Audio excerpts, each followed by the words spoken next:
Family welcome to Luminate tarot. आज हम आगे एक फ्रेश रीडिंग के साथ। Today's topic of the reading is what is your person's current energy, feelings and thoughts.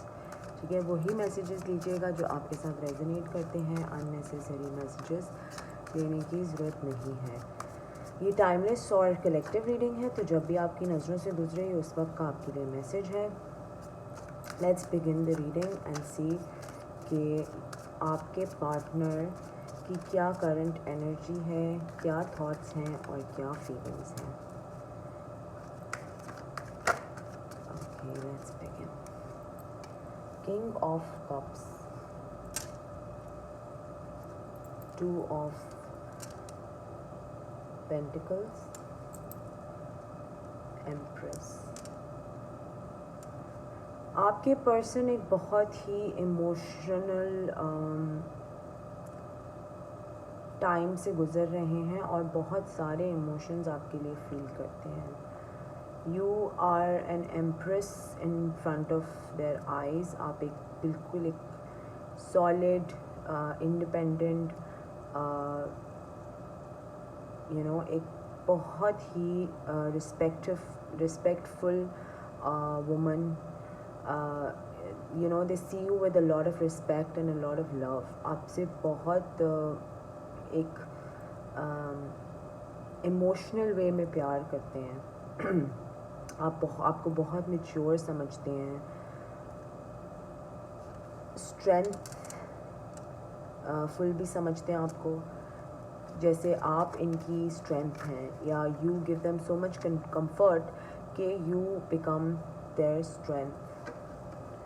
So feelings तो आपके लिए बहुत ज़्यादा हैं, but at the same time कुछ मिल के भी करना चाहते हैं आपके साथ। They want to work towards a future with you. Moon,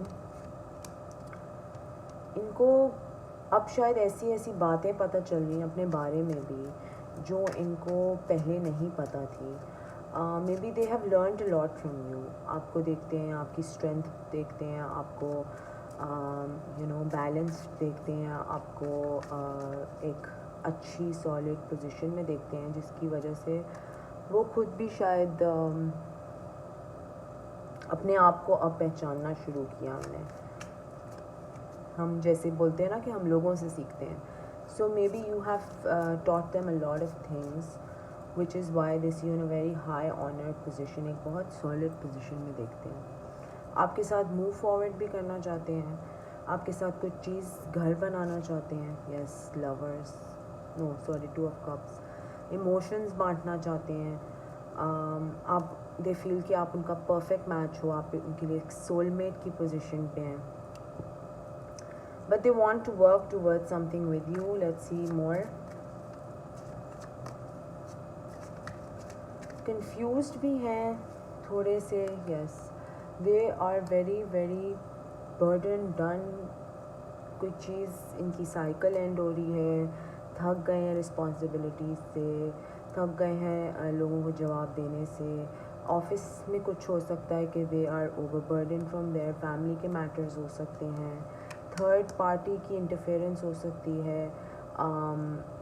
कोई थर्ड औरत या थर्ड पर्सन जिनसे शायद बातचीत कर रहे हों, या पास्ट की एनर्जी भी हो सकती है। जस्टिस, इनके साथ किसी ने धोखा किया या कुछ बुरा किया एंड उससे वो हील नहीं कर पाए, बट आप जब इनकी लाइफ में आए तो you kind of heal them. Yes, 9 of pentacles की एनर्जी में कि इतना आपने भी लाइफ में ट्रबल्स देखी, बट आप फर्म रहे एंड आपसे ये इंस्पायर होकर अब अपने आप को हील कर रहे हैं। बहुत सॉलिड ऑफ़र आपको देना चाहते हैं। They want to offer you something very very practical, very very genuine. और ऑब्वियसली अगर आपको इतनी रिस्पेक्टफुल वे में इफ़ दे व्यू यू, तो ऑफ़र भी वो अपनी सॉलिड प्रिपेयर कर रहे हैं। देखिए, king of rods and queen of rods, दोनों पेयर्स निकले हैं यहाँ पर। तो आप दोनों एक दूसरे को मिरर भी कर सकते हैं। आप दोनों एक दूसरे के साथ बैलेंस भी मेंटेन करते हैं, सोलमेट्स हो सकते हैं आप दोनों एक दूसरे के लिए, ये तो इनको पता है. They feel that you both are soulmates for each other.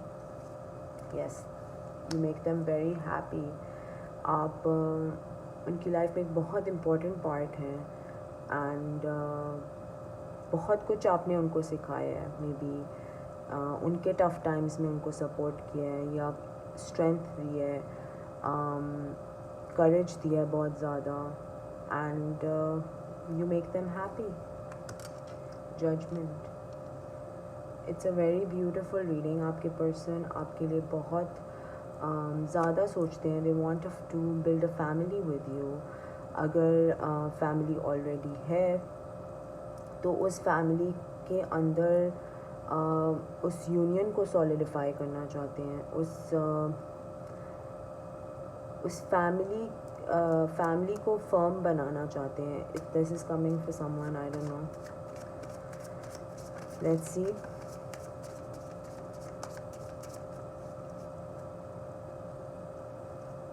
Emperor. So this is great. Basically Empress, आप Empress position पे हैं एंड यहाँ पर आपका Emperor निकला है, या आप Emperor position पे हैं और आपकी Empress है. So it's a match basically. It's a compatible match, soulmate match, twin flames. You know, आप दोनों एक दूसरे के साथ एक इक्वल पोजीशन पे हैं. अगर वो किंग ऑफ वॉन्ड्स हैं तो आप भी क्वीन ऑफ वॉन्ड्स हैं. विच इज़ कि अगर जैसे कभी लड़ाई झगड़ा होता है या कोई बातचीत होती है तो बिल्कुल straight forward, not cut throat but straight forward, भाई दिस इज़ द थिंग और that is the thing, sort of a situation. Hanged man. अभी स्टक है थोड़ी सी सिचुएशन, ठीक है. अभी दोनों के बीच में थोड़ी सी चीज़ें स्टक हैं. वो तो ऑब्वियसली जब मैं आपकी एनर्जी निकालूँ तो आई नो कि आप किस फेज़ में हैं, बट अभी फ़िलहाल ये स्टक सिचुएशन है. ये 3 कार्ड्स गिरे हैं, which is the 6 of cups, the high priestess and the devil. तो स्टक रीज़न भी बहुत क्लियरली हमें पता चल गया है कि स्टक क्यों है ये एनर्जी. इसलिए क्योंकि यहाँ पर बहुत ज़्यादा एक नेगेटिविटी, एक कन्फ्यूजन, एक टॉक्सिसिटी आई हुई है.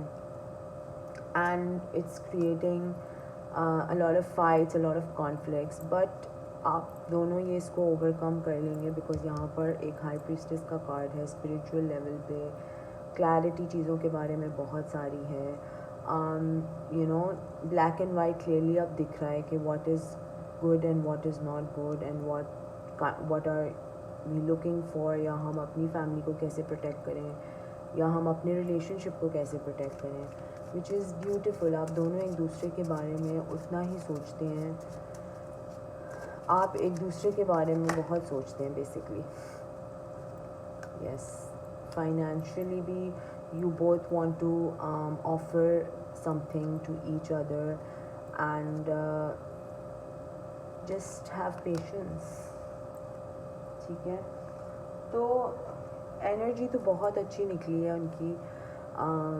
Very good energy. बीच में थोड़ा सा कंफ्यूज होते हैं बट क्लियर हैं. आपको लेके तो बहुत ही ज़्यादा क्लियर हैं. अब एक और कोई एडवाइस ले लेते हैं और इनसे भी चेक करते हैं.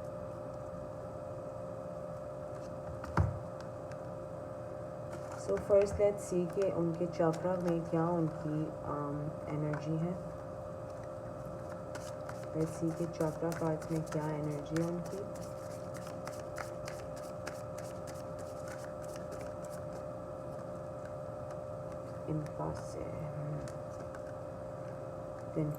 कन्फ्यूजन तो इधर भी आई थी. कंफ्यूज्ड हैं थोड़े से, ठीक है.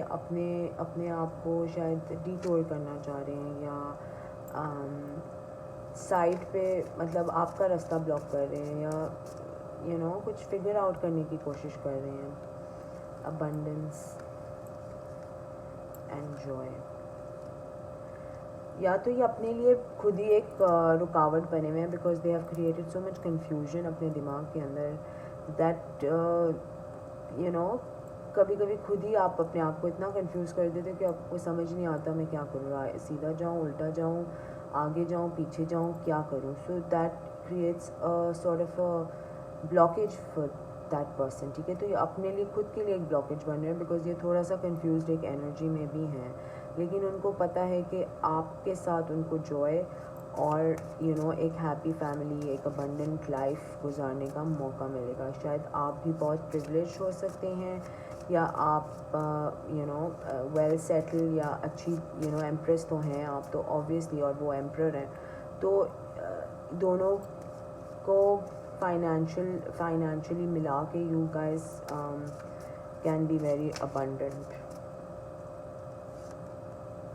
वर्कहॉलिक, देखा कोई आप में से एक में से आपके पार्टनर बहुत वर्कहॉलिक हो सकते हैं, या आप वर्कहॉलिक हो सकते हैं, या बोथ इतनी हाई पोजीशन पे हैं. तो I understand that both of you could be very very much involve in your own work balance. लेकिन हर चीज़ में बैलेंस मेंटेन करने की बहुत सख्त ज़रूरत होती है. ऐसा नहीं कि बस हर वक्त काम करते रहें और पार्टनर को भूल जाएं. And if that happens then it's just a downfall from there. So let's take an advice from these cards. I was taking out आप लोगों की पार्टनर की एनर्जी, उनकी एनर्जी की डेप्थ में काफ़ी कुछ डिटेल्स निकल आई हैं. Let's take an advice. Transform. So अभी आपके पार्टनर एक ट्रांसफॉर्मेटिव एनर्जी में है. Clear away old energies. So that is why they are so confuse. लेकिन आपके साथ बहुत जेन्युइन हैं, आपके साथ ऑनेस्ट हैं, क्योंकि आप एक हीलिंग फोर्स थी या थे इनके लिए. तो ये अब आहिस्ता आहिस्ता ट्रांसफॉर्म हो रहे हैं, एक ट्रांसफॉर्मेटिव फेज़ में हैं, जिससे ये पुरानी चीज़ों को छोड़ के, पुरानी बातों को छोड़ के अब आगे बढ़ रहे हैं. And they really want to do that with you. Ask for help. ठीक है, अगर उनको समझ नहीं आता या क्या है, they can always ask for help. आप उनको ये भी बोल सकते हैं कि आप you can be that shoulder for them. ठीक है, वो आपको एक ओपन बुक की तरह बस शायद वेट कर रहे हैं कि आप पूछें तो बड़ बोलना शुरू कर दें. Sort of an energy. Offer up gratitude. So it's a very beautiful energy. एक दूसरे के साथ आप दोनों ट्रांसफॉर्म हो रहे हैं. शायद आप भी इसी टाइम में तकरीबन ट्रांसफॉर्म हुई हैं या हुए हैं, एंड वो भी, आपके पार्टनर भी इसी टाइम पे ट्रांसफॉर्म हो रहे हैं, विच इज़ ब्यूटिफुल. एंड बहुत ही बैलेंस्ड एनर्जी है. थोड़े से वर्कहॉलिक हो सकते हैं, लेकिन you can balance that out. But अच्छी एनर्जी निकली है उनकी. So guys, this is your reading. आपके पार्टनर क्या सोचते हैं, क्या फील करते हैं. And please subscribe to my channel, like the video. Comment section में you can always tell me if it resonates with you. Until next time, bye.